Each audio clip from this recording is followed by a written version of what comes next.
కావాలని ఇప్పుడు మన్మధుడు లోపల బాణాలు వేస్తూనే ఉంటాడు, ఎగ్గికేస్తాడు ఎగ్గికేస్తాడు.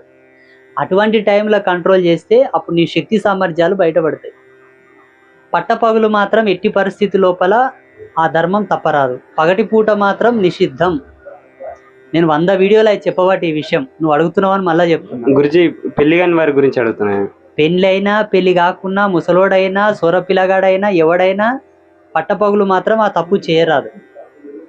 భార్యతోనే చేయరాదు, ఇంకే విధంగా కూడా చేయరాదు, అది తప్పు. రెండవది సాధ్యమైనంత వరకు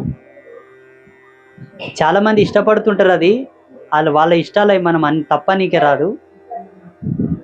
కడప దాటి తిన్న కూడు ఎన్నాటికైనా రోగమే, కడపలోన తిన్న కూడు ఎన్నాటికైనా అమృతమే.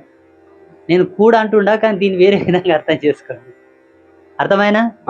అది ఏ విధంగా అయినా సరే ఏమవుతుంది, ఇప్పుడు పెళ్ళాం కడుపుతోనే అయింది అనుకో, సరే గురుజీ, కొన్ని రోజుల తర్వాత ఆమెతోన కలవనికి ఛాన్స్ లేకుంటది.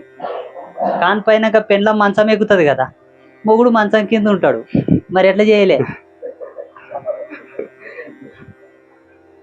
చేయలే కంట్రోల్ చేసుకోవాలి. అది పురుష అనే మాటకు అర్థం ఏంటంటే మొగోడు, మగధీరుడు, మగాడు అనే అర్థం ఏం తెలుసా? నిగ్రహం ఉంటేనే మగాడు, నిగ్రహం లేని మగాని కిందికి రాడు.